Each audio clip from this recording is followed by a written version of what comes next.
Muy amados y queridos hermanos y hermanas,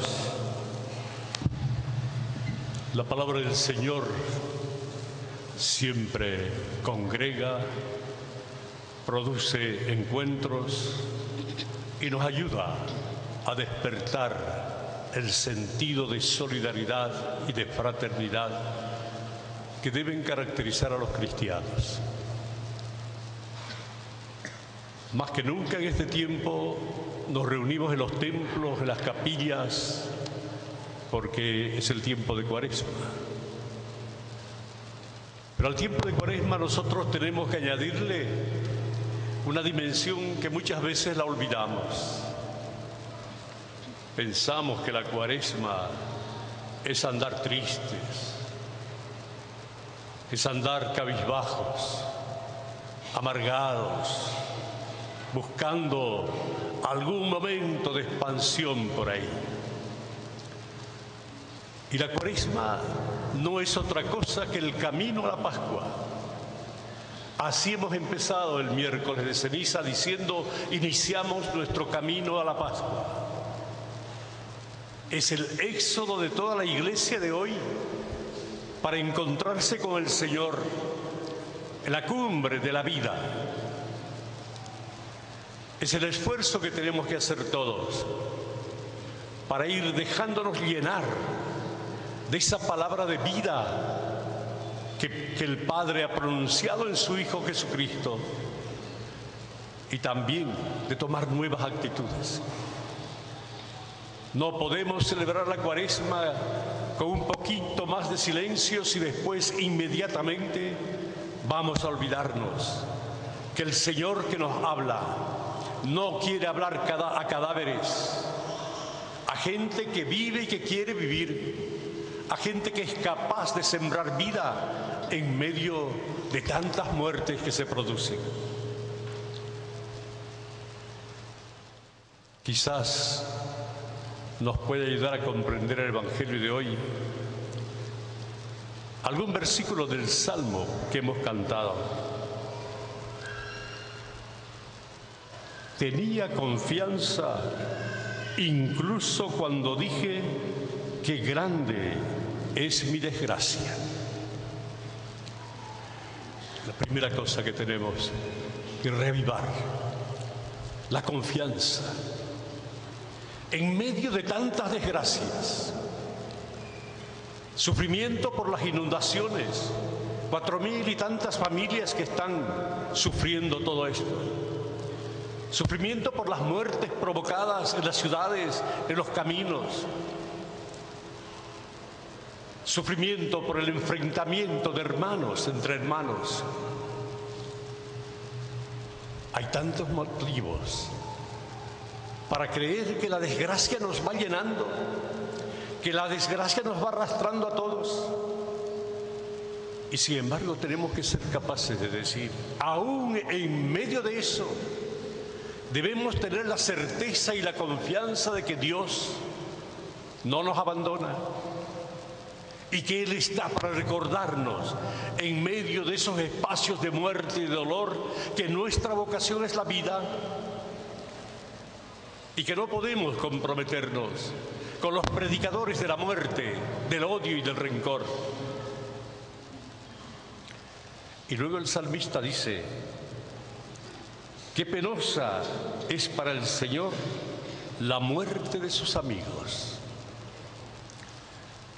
Si esto lo hacemos oración, quizás tengamos que cambiar de mentalidad. Cualquier muerte, cualquier atropello, cualquier mala intencionada acción, todo eso hace sufrir al Señor. Porque el Señor nos quiere, porque el Señor ha volcado toda su bondad sobre nosotros. Con este espíritu comprenderemos quizás mejor lo que significa el Evangelio que acabamos de escuchar. Se llama el Evangelio de la Transfiguración. El Evangelio que debe hacernos entender a los discípulos y a nosotros que somos los discípulos de hoy, hacernos comprender y captar que no todo es desgracia y maldición, que hay que tener la capacidad de sentir también la presencia de la vida, del resucitado. El Señor iba con los discípulos por el camino y cuando les habló de que se iba acercando la hora del sufrimiento, de la pasión, de la muerte, los discípulos comenzaron a temblar. Hablaban sí de una Pascua, de una resurrección, pero ellos se imaginaban una resurrección llena de venganzas, de odios, de represalias contra aquellos que no han compartido jamás el sentido de la vida para todos. Por eso es que el Señor los lleva a la montaña. A los 3 discípulos los lleva para que experimenten la gloria del Padre, que se manifiesta en ese baño de luz, en ese mar de luces, en esa blancura extraordinaria de los vestidos del Señor. La Pascua, la vida, eso es lo que le interesa a Dios. Eso es lo que nos debe mover también a nosotros. Nuestra fe no es una fe que se termina en el sepulcro. Nuestra fe es una fe que se termina en el camino de la vida, donde todos tenemos que encontrarnos con este Dios que venció el sufrimiento y la muerte y resucitó al tercer día. Esa dimensión es la que más cuesta a veces. Es interesante. Todos queremos felicidad. A todos nos hace falta esa felicidad prometida. Pero ¿cómo quisiéramos que esa felicidad venga sin esfuerzos, venga llovida del cielo para aumentar nuestra pereza espiritual? Allí está Jesús transfigurado en la montaña y se le aparecen Moisés y Elías.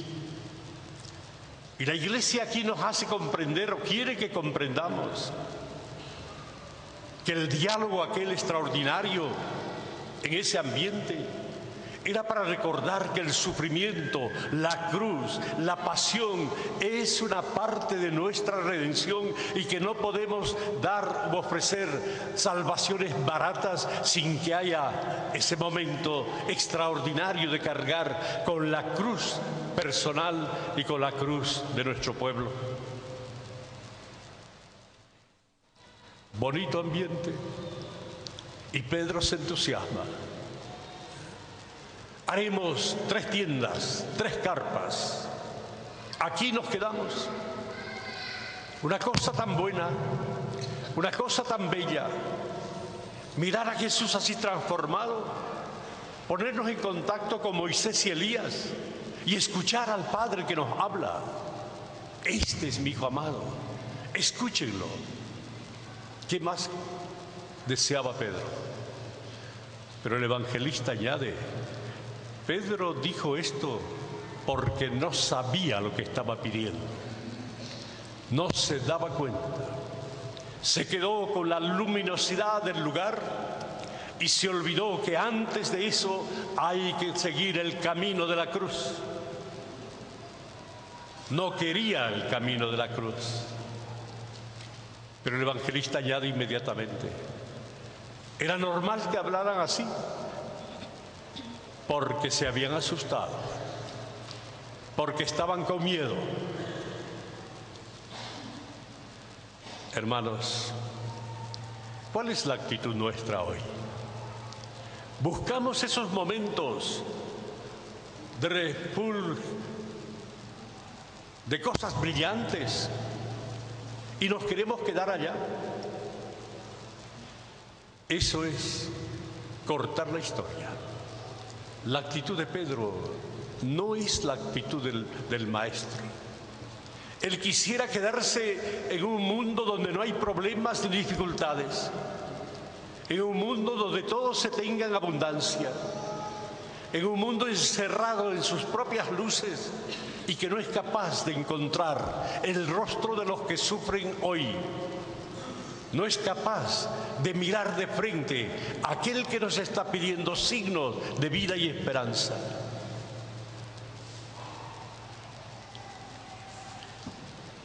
Yo creo que la lección que nosotros podemos sacar es que la fe no es para instalarse. La fe que tenemos que renovar en este tiempo tiene que impedirnos quedarnos con lo bonito y tiene que animarnos a bajar de la montaña de la felicidad individual a buscar la felicidad de todos, a trabajar por todos.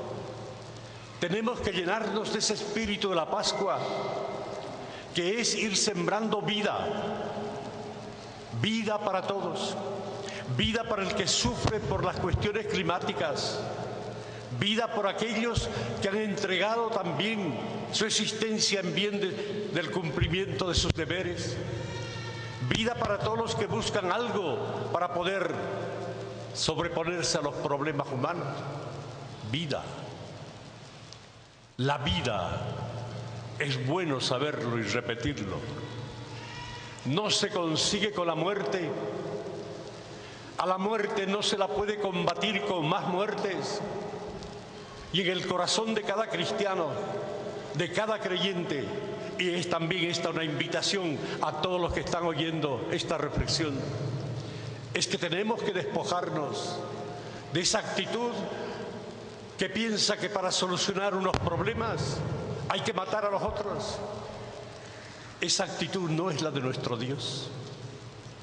El Señor quiere transformar nuestras vidas para que sepamos que de las angustias y dolores podemos sacar beneficio para convivir mejor, para ayudarnos mutuamente, no para perseguirnos a muerte los unos a los otros. Cuesta esta parte del mensaje. El Evangelio apunta claramente que el Señor les dice a sus discípulos: no hablen de esto abajo, bajando de la montaña. No hablen. Y ellos dijeron que sí, y lo cumplieron. Pero siempre les quedaba la idea: ¿qué significa hasta que el Hijo del Hombre resucite? ¿Qué significa eso? ¿Cómo lo podemos entender? Si la mentalidad del mundo había enseñado que la verdadera felicidad era matar al enemigo, encerrar al enemigo, perseguir al enemigo, privarle de hablar. En cambio, el Señor viene a decirnos que la resurrección va a cambiar todo, que la manera del Dios de la vida va a entrar en nuestras vidas, que la forma de actuar de Él y de hablar que tiene que entrar también en nuestro lenguaje y en nuestras acciones. Somos testigos de la vida que el Señor nos comunica en su pasión y en su Pascua. No somos un grupo de gente que está condenada a desaparecer en las tumbas. Somos el grupo de discípulos que debemos seguir contemplando las maravillas de Dios y experimentando la gloria de Dios en el encuentro de cada día con el Señor resucitado. Esto, claro, tiene que llevarnos a actitudes nuevas. Ya hemos escuchado con atención la primera lectura. Y ahí hemos podido ver lo que el Señor exige a sus fieles, lo que le exige a Abraham. Lo que le pide es que entregue a su hijo, al único que tiene, que lo sacrifique, si es que realmente lo ama a Dios. Y Abraham no duda. Abraham asume su responsabilidad. Abraham va hacia la montaña y comienza a preparar el sacrificio. Y en ese momento Dios interviene para agradecerle por su fidelidad, para alabarlo porque ha sido capaz de escuchar sin reproches y sin recriminaciones la voz del ángel de la vida. Hermanos, lo que se nos pide es esa actitud de Abraham, creer a Dios en todo.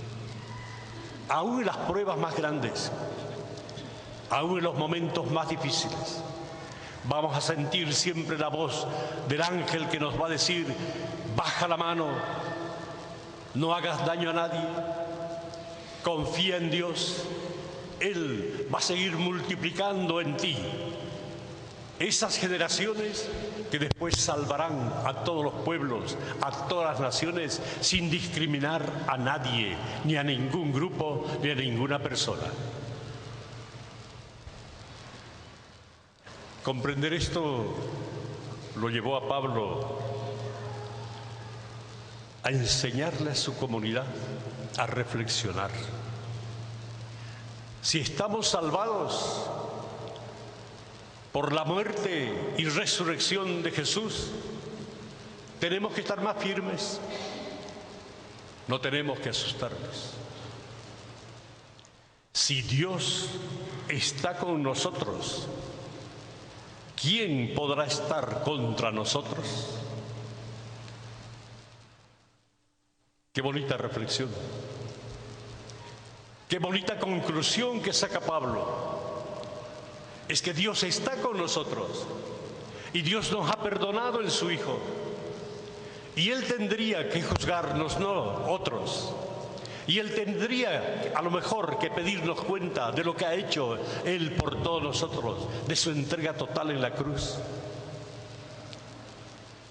Estamos invitados a tener presente esta reflexión, esta enseñanza de Pablo. Si Dios está con nosotros, ¿quién puede estar contra nosotros? Ni la muerte, ni la persecución, ni el odio, ni el rencor, ni la falta de libertad. Absolutamente nada, ni nadie puede separarnos del amor de Cristo. Eso es lo que le da valentía a nuestra fe, mis hermanos. Eso es lo que nos lleva a decir que seguimos teniendo confianza en nuestro Dios, a pesar de que encontramos males por todos lados. Es lo que acaba de reflexionarse también en Roma. No podemos bajar los brazos, no podemos rendirnos, aunque el pecado y el mal parecen atropellarnos por todos lados. A nosotros no nos es lícito ni permitido olvidarnos de nuestro Dios, a quien tenemos que servir, a quien tenemos que dejarlo que transforme nuestras vidas y nuestros corazones. El camino de la Pascua nos lleva a esto, mis hermanos, a vivir la austeridad de la paz de este tiempo de Cuaresma, a vivirlo siempre con la esperanza de encontrarnos con el Señor de la vida. No es para destruirnos, es para prepararnos, o como hemos dicho en la oración, purificarnos interiormente, purificar nuestra mirada, para que podamos contemplar el rostro del Señor que se entrega a través de este camino, la cruz y la resurrección, el dolor y el sufrimiento, la muerte y la vida, juntos, sin separar, sin hacer caminos paralelos, sino invitando a todos a entrar en esta corriente de vida, de auténtica paz y de justicia verdadera. Hermanos, queremos decir una palabra de aliento entre todos, por supuesto, a los que sufren por las inundaciones, a los que están amenazados en sus cosechas. Queremos animar a nuestros hermanos que combaten entre sí, allá entre Oruro y Potosí, que este Dios de la vida es para todos y que en nombre de Él tendríamos que ser capaces de buscar aquello que nos lleve a compartir humanamente los beneficios de la tierra, siempre sirviéndonos los unos a los otros y no persiguiéndonos. Tenemos que pedir a nuestros hermanos que han levantado la voz con indignación, pidiendo muerte y muerte cuanto antes. para decirles que la muerte no soluciona la muerte, que a la muerte nosotros quisiéramos responder con la vida, pero no esa vida que es defendida solo cuando uno firma un libro de componendas, sino la vida que el Señor quiere que sea abundante para todos. Por allá van. La esperanza de que la Cuaresma de este año nos lleve a ser un pueblo que sigue cantando las glorias del Señor y que sigue practicando la fidelidad al Señor de la vida y que no se arrodilla ante ningún ídolo que pueda prometernos cosas que jamás van a llenar el corazón y la vida de los humanos.